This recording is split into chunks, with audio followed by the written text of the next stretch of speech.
হযরত আদম আলাইহিস সালাতু ওয়াস সালামকে আল্লাহ রাব্বুল আলামিন তায়েফের জমিনে বানাইলেন। তায়েফের জমিনে বানানোর পরে আল্লাহ রাব্বুল আলামিন আদম আলাইহিস সালাতু ওয়াস সালামকে আল্লাহ পাকের আরশের নিচে রেখে দিলেন। আরশের নিচে রাখার পর 40 দিন চলে গেল। 40 দিন যাওয়ার পরে আল্লাহ রাব্বুল আলামিন ফেরেশতাদের মাধ্যমে আদমকে জান্নাতে প্রবেশ করাইলেন। জান্নাতে আদম আলাইহিস সালাতু ওয়াস সালাম থাকতেছেন, ঘুরতেছেন, থাকতে আদম আলাইহিস সালাতু ওয়াস সালাম আল্লাহ রাব্বুল আলামিনকে ডাকতে বলে, ইয়া রাব্বে কারীম, ইয়া আল্লাহ,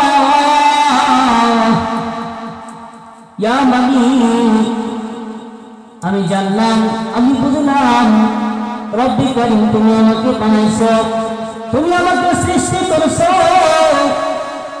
তোমার কসম জানতে চাই, তুমি আমাকে সৃষ্টি করেছো, তুমি আমার প্রভু, এটা মানতেছি, কিন্তু একটা জিনিস আমার বুঝে আসতেছে না, আল্লাহ রাব্বুল আলামিন ডাকতে বলে, হে আদম, তোমার কি বুঝে আসে না? আদম আলাইহিস সালাতু ওয়াস সালাম বলতেছেন, ইয়া রাব্বে কারীম, ইয়া আল্লাহ, আমি প্রত্যেকটা জান্নাতের জিনিসের মধ্যে যেখানে তোমার নাম দেখি, কিন্তু তোমার নামের সাথে আরেকটা নাম যুক্ত আছে। যেখানে দেখি লা ইলাহা ইল্লাল্লাহ মুহাম্মাদুর রাসূলুল্লাহ, যেখানে দেখি লা ইলাহা ইল্লাল্লাহ মুহাম্মাদুর রাসূলুল্লাহ, লা ইলাহা ইল্লাল্লাহ, এটা তো বুঝলাম তুমি ছাড়া কোনো মাবুদ নাই, তুমি ছাড়া কোনো আল্লাহ নাই, তুমি ছাড়া ইবাদতের উপযুক্ত কেউ নাই। কিন্তু একটা কথা হলো, তোমার নামের সাথে আরেকটা নাম যুক্ত, মুহাম্মাদুর রাসূলুল্লাহ। মুহাম্মাদুর রাসূলুল্লাহ শেখে মুহাম্মাদুর রাসূলুল্লাহ শেখে আল্লাহ রাব্বুল আলামিন ডাকতে বলে, হে আদম, এই নামখানা তুমি কোথায় কোথায় দেখেছো? আদম আলাইহিস সালাতু ওয়াস সালাম ডাকতে বলে, ও আল্লাহ, ও মালিক, তুমি যখন আমাকে তায়েফের তরফের জমিন থেকে আরশের নিচে যখন 40টা দিন আমাকে রেখেছিলে, আমি তাকায় দেখলাম আরশের নিচে লেখা আছে লা ইলাহা ইল্লাল্লাহ মুহাম্মাদুর রাসূলুল্লাহ। আল্লাহ রাব্বুল আলামিন ডাকতে বলে, হে আদম, তুমি আরো কোন জায়গায় দেখেছো? বলে, আল্লাহ, আমি যখন জান্নাতের গেটের দিকে তাকাই, তখন জান্নাতের গেটে আছে লা ইলাহা ইল্লাল্লাহ মুহাম্মাদুর রাসূলুল্লাহ। আল্লাহ রাব্বুল আলামিন ডাকতে বলেন, হে আদম, এই লা ইলাহা ইল্লাল্লাহ আরো কত জায়গায় তুমি দেখেছো?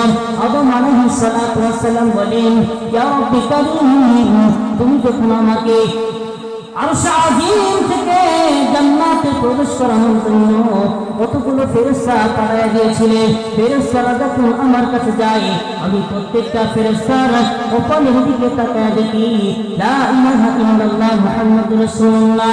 আল্লাহ রাব্বুল আলামিন ডাকতে বলেন, হে আদম, তুমি আরো কত জায়গায় তুমি লা ইলাহা ইল্লাল্লাহ দেখেছো?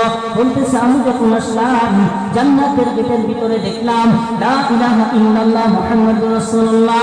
আল্লাহ রাব্বুল আলামিন ডাকতে বলেন, হে আদম, তুমি আরো কত জায়গায় লা ইলাহা ইল্লাল্লাহ দেখেছো? আদম আলাইহিস সালাতু ওয়াস সালাম বলেন, আমি যখন জান্নাতের ভিতরে ঢুকলাম, জান্নাতের ভিতরে ঢোকার পরে জান্নাতের প্রত্যেক গাছে লেখা আছে লা ইলাহা ইল্লাল্লাহ মুহাম্মাদুর রাসূলুল্লাহ। জান্নাতের গাছের ভিতরে গাছের পাতায় লেখা আছে লা ইলাহা ইল্লাল্লাহ মুহাম্মাদুর রাসূলুল্লাহ।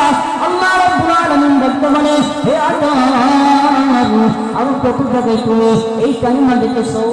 আদম আলাইহিস সালাতু ওয়াস সালাম বলেন, ইয়া রাব্বি কারীম, জান্নাতের যত পোশাক আছে আল্লাহ পোশাকের সাথে লেখা আছে লা ইলাহা ইল্লাল্লাহ মুহাম্মাদুর রাসূলুল্লাহ। আদম আলাইহিস সালাতু ওয়াস সালামকে ডাকতে বলে রব্বে কারীম, আল্লাহ তাআলা ডাকতে বলতেছে হে আদম তুমি আর কত জায়গায় তুমি লা ইলাহা ইল্লাল্লাহ দেখেছো?